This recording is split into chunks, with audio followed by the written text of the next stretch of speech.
Assalamualaikum warahmatullahi wabarakatuh. Perkenalkan, nama saya Subirin dari jurusan Agribisnis Universitas Bangka Belitung. Baiklah, di video kali ini saya akan menjelaskan beberapa hal tentang strategi saluran distribusi.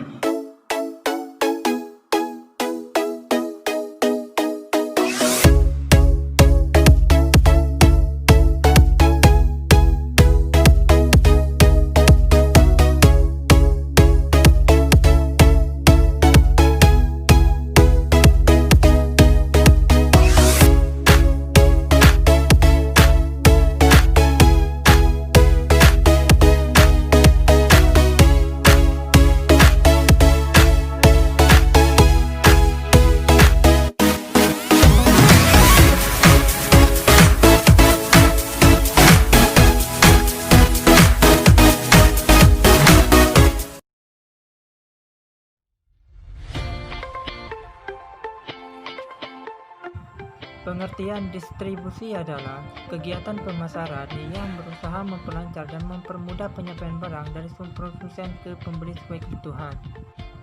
Definisi saluran distribusi menurut Indapis 2007 yaitu sarana bagi pemasar untuk menentukan bagaimana dan di mana konsumen akan membeli barang yang diperlukan. Adanya perantara pemasar yang dimana sebagai penghubung antara produsen dan konsumen. Selanjutnya, manfaat perantara. Yang pertama, banyak produsen yang mengalami sumber daya finansial sehingga membutuhkan pihak lain dalam melakukan kegiatan distribusi. Yang kedua, efisiensi dalam membuat produk tersedia secara luas dan mudah diperoleh pasar sasaran. Kemudian faktor yang mempengaruhi pemilihan saluran. Yang pertama, pertimbangan pasar. Yang kedua, pertimbangan barang. Yang ketiga, pertimbangan perusahaan. Dan yang terakhir, pertimbangan perantara. Fungsi distribusi. Ada beberapa fungsi distribusi, yaitu informasi, promosi, negosiasi, pemesanan, pembiayaan, penanggung risiko, pemilikan fisik, pembayaran, dan yang terakhir hak milik. Kemudian dua aspek strategi distribusi. Yang pertama, menetapkan tempat di mana produk ditawarkan kepada pelanggan dan calon pelanggan, yang meliputi kemudahan, ketampakan, kenyamanan, dan kultural.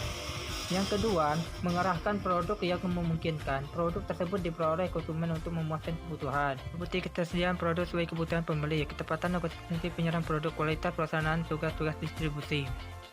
Kemudian strategi cakupan distribusi, yaitu ada tiga. Yang pertama, intensif.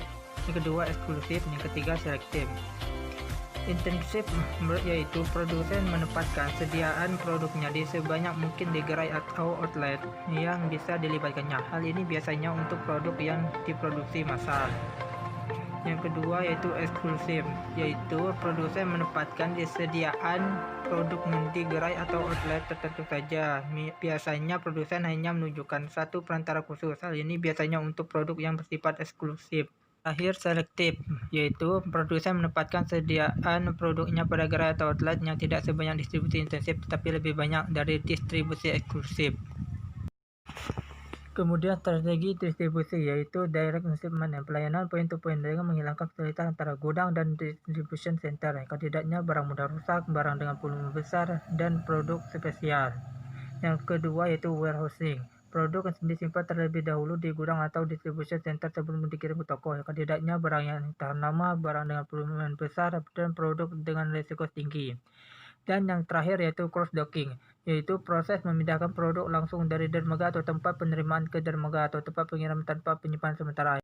Yang kandidatnya yaitu item musiman, barang promosi, store specific value, dan item dengan volume tinggi. Mungkin hanya itu saja penjelasan saya tentang strategi saluran distribusi. Apabila ada salah kata, saya minta maaf. Sekian, terima kasih. Wassalamualaikum warahmatullahi wabarakatuh.